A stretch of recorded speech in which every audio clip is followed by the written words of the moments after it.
예, 우리가 히브리서 11장 모세를 계속 다루고 있는데요. 모세라는 인물 자신이 이 출애굽 사건을 집약해서 상징화시키는 인물입니다.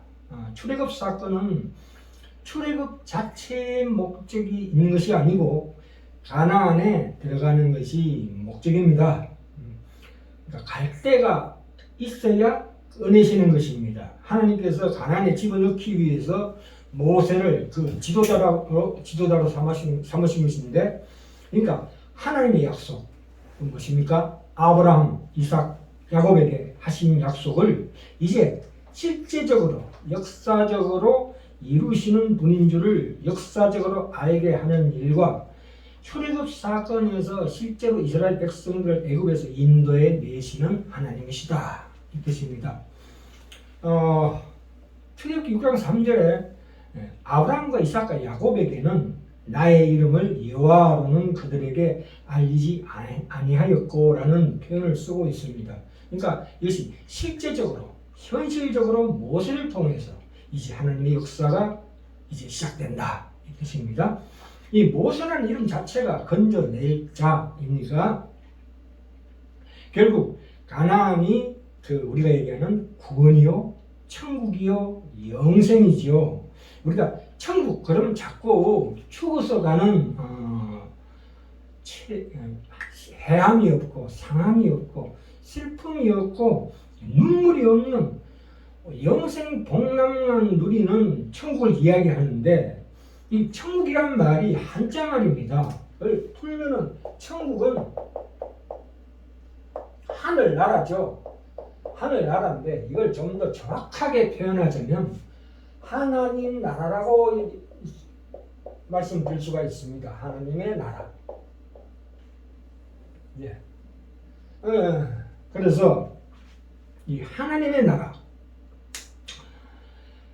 이 구원이니 천국이니 영생이니 이라는 말은 우리를 구원하셔서 우리를 참 인간, 그러니까 천국에 살만한 인간으로서 회복시키시고 그 완성시키기 위해서 하나님께서 갖고 계신 계획을 구원이라고 합니다.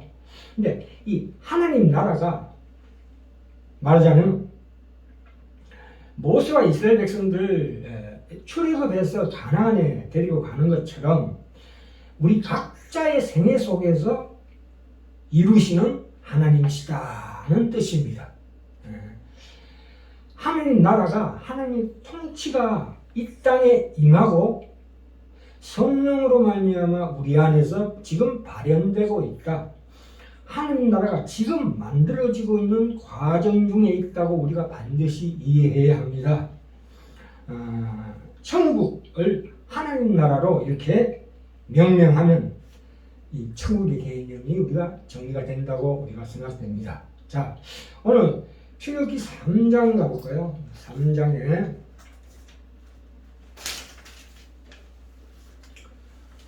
출애굽기 3장에 1절부터 8절에 보시면 뜰기나무 불꽃 가운데서 드디어 하나님께서 만나십니다. 모세를. 모세가 하나님을 만나기까지 얼마나 걸렸습니까? 80년이 걸렸습니다. 8년이 아니고 80년입니다. 우리는 기독교 신앙을 은혜로 시작합니다.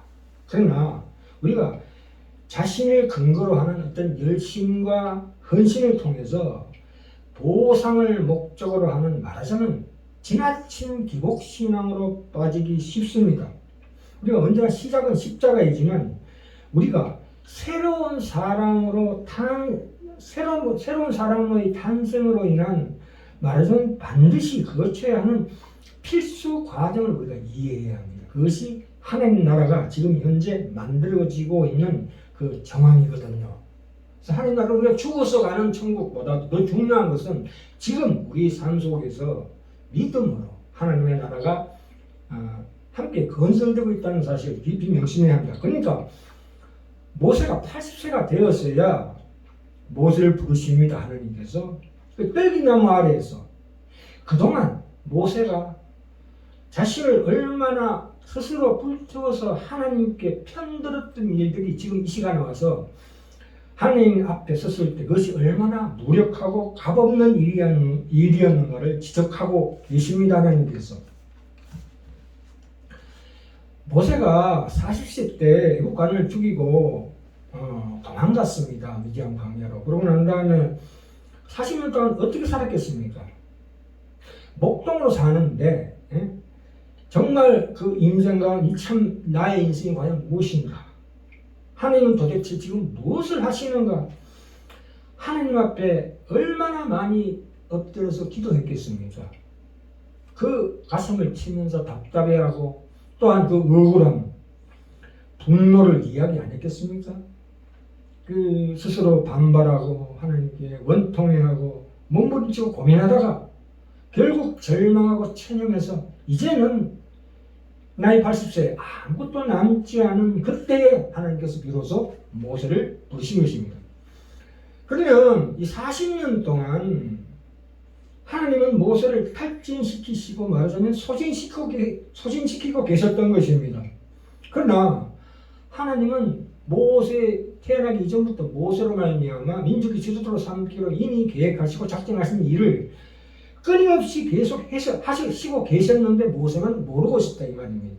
그게 바로 떨기나무가 꺼지지 않는 불로 계속 타고 있었던 이유입니다. 그러니까 모세의 80년 동안 허비한 인생 같은 그 인생 속에서 그러나 하나님은 매 순간 매일 모세의 그 생각과 현실 속에 간섭하고 있었다고 이해하셔야 합니다.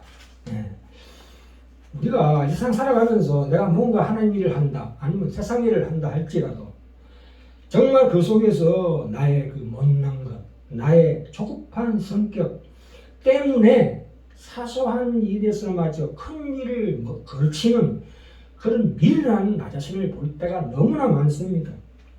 그러니까 나의 완악함과 그 야비한 것, 뭐 꼭 까발릴 필요가 있겠습니까만은 그 거짓된 불성실함에서 벗어나지 못하고 있습니다.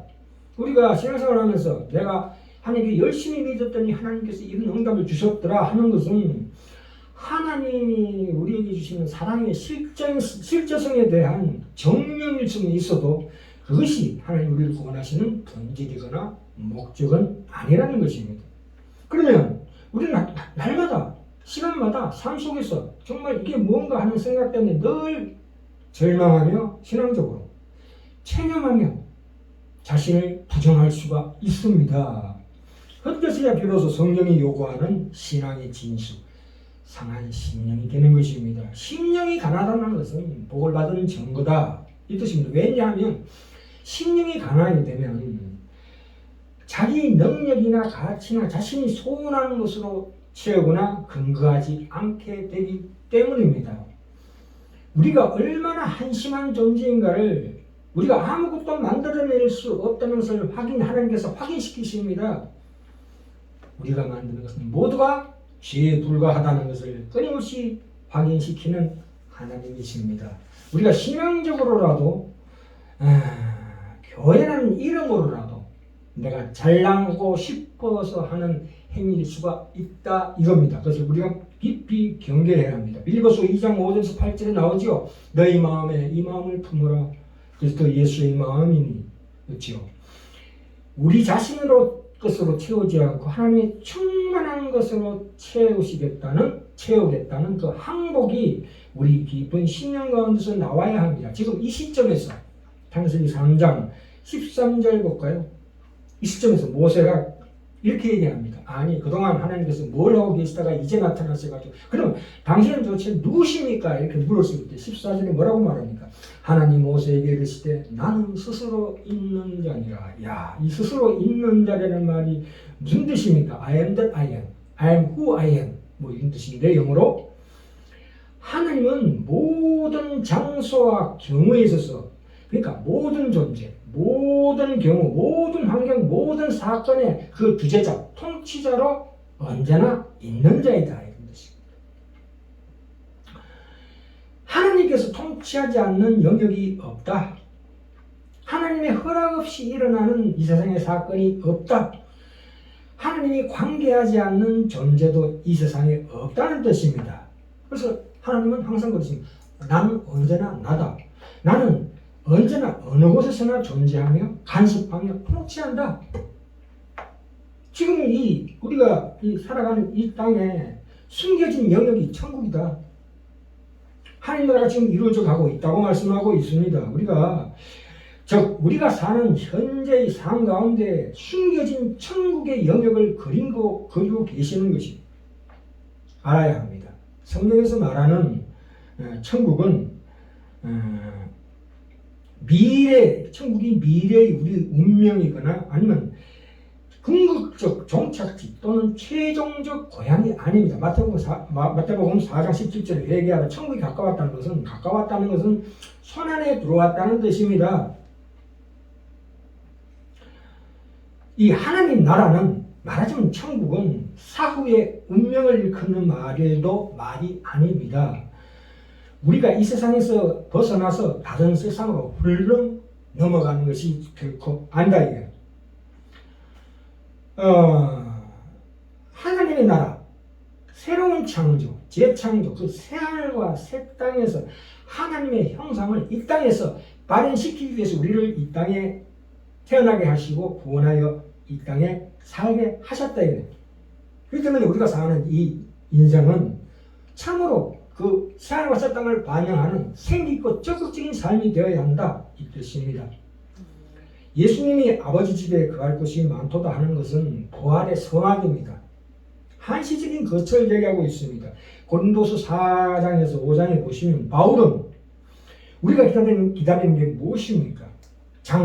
새로운 장막, 새로운 처소, 새로운 육체가 있는데 그것을 현재 이 몸 위에 입으면 내 속에 죽을 수밖에 없었던 것이 생명에 의해서 삼켜져 버린다고 말하고 있습니다.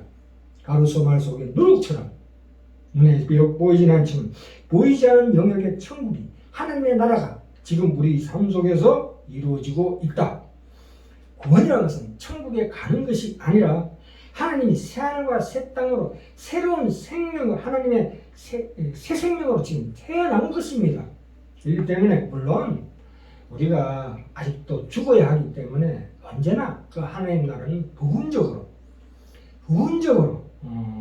누릴 것입니다. 그러나 참으로 결정적인 우리의 이 하나님 나라의 진정한 본질은 뭐냐면 하나님은 이 세상에서 하나님의 일이 하나님의 자신의 형상을 반영한 우리 인간을 통해서 나를 통해서 이루어지도록 이 세상의 질서를 만드셨습니다. 그러니까 새 창조, 재창조라는 것은 물론 영혼의 재창조도 포함되고요. 하나님이 우리를 그 창조의 프로젝트에 하나님의 청지기로 참여시켰다 이 뜻입니다. 원조서 15장 58절에 우리가 이 땅에 생각하는 모든 것들이 헛되지 않다. 말씀하신 것은 때가 되면 하나님의 새로운 세상, 하나님이 만드실 그 하나님 나라가 이게 우리가 지금 성취하고 있는 우리가 하고 있는 모든 말하자면 우리 신앙의 행동들이 지금 그 새로운 창조에 포함될 것이다. 이렇게 얘기하고 있습니다.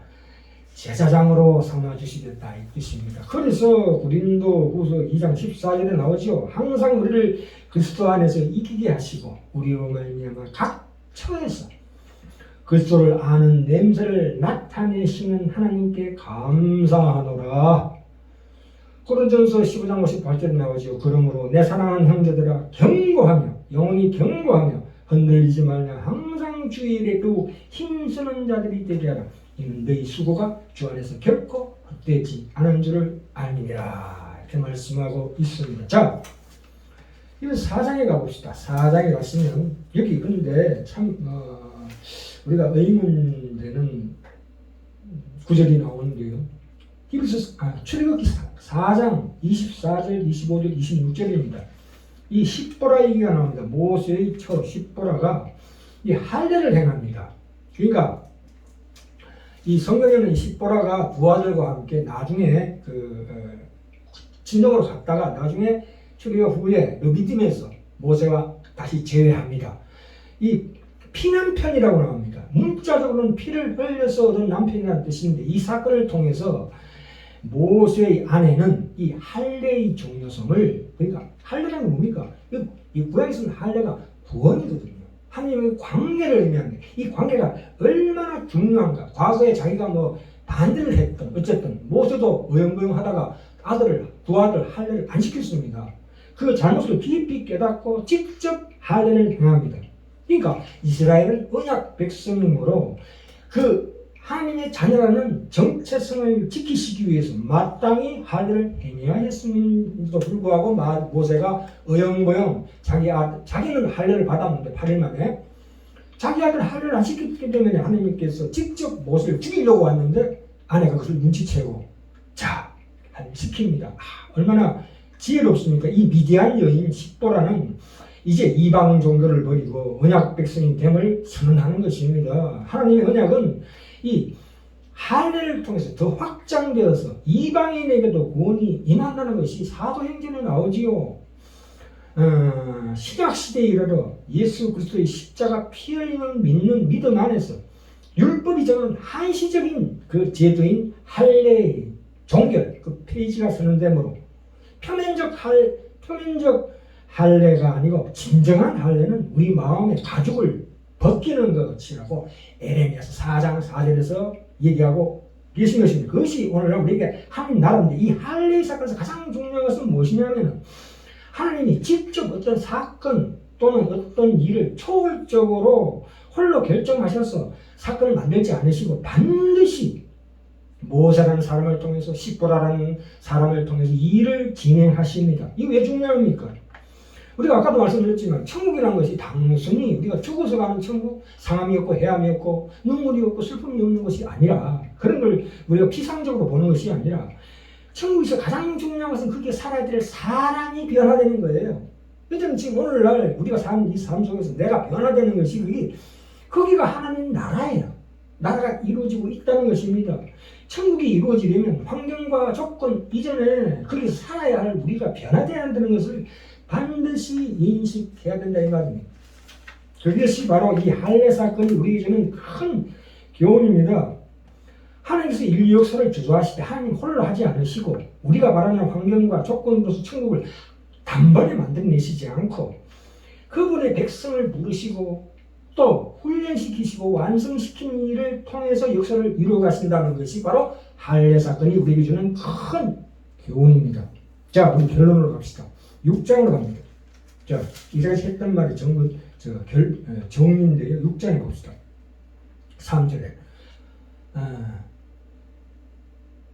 내가 아브라함과 이삭과 야곱에게 전능의 하나님으로 나타나서나 나의 이름을 여호와는 그들에게 알지 아니하였고 너에게는 알린다. 이제 모세를 통해서 이제 출애굽에서 가나안까지 그 긴 경로를 하나님 함께 하시겠다는 것이 바로 하나님 나라의 시작이요 과정이요 완성으로 가는 가나안까지 가는 그 경로가 이렇게 우리에게 이해시키고 있는 것입니다. 하나님께서 모세를 바로에게 보내시고 그에게 아브라함과 이삭과 야곱에게 하신 약속을 이루시겠다고 말씀하시고 실제로 그 결과를 보여주시는 것입니다. 우리가 이 역사적으로 하시게 하나님께서 이 하나님을 이루시는 일을 우리에게 보여주시는 것이 바로 출애굽 사건에서 일어나는 것입니다. 자, 나는 스스로 있는 자 아니라 하나님 언제 어디서나 참으로 우리 하나님이시고 우리와 함께 통치하시고자 하는 거룩한 하나님이십니다. 그래서 우리가 이 땅에 살아갈 때에 신앙생활이라는 것은 나 혼자 행복하고 나 혼자 형통하고 나 혼자 신자로서 할 말이 있고 할 일이 있는 것으로 사는 정도가 아니고 우리가 사는 이 시대와 내가 서 있는 이 사회에서 하나님이 누구신가? 지금 하나님의 나라가 지금 이루어져 가고 있는 그 과정 중에서 드디어 내가 하나님을 정하는 참으로 무시무시한 정의로 서는 것입니다. 그래서 결론은 신앙의 최고의 유혹과 시험은 우리의 믿음을 저 넷으로 던져버리는 것이다. 그것이 아니고 우리 삶 가운데서 지금 하나님께서 치열하게 하나님의 열심을 우리 함께 물론 우리가 하는 것은 근본적으로 새하늘과 새 땅을 만드는 것은 아니지만 그게 하나님께서 우리를 거룩한 동력자로 모시고 계시다는 사실을 깊이 인식하셔서 하루하루 살아가는 일에 정말로 내 마음 심령 깊은 곳에서 하나님을 바라고 하나님과 함께 동행하는 참으로 거룩하고 경건한 우리 성도들이 다 될 줄 믿습니다.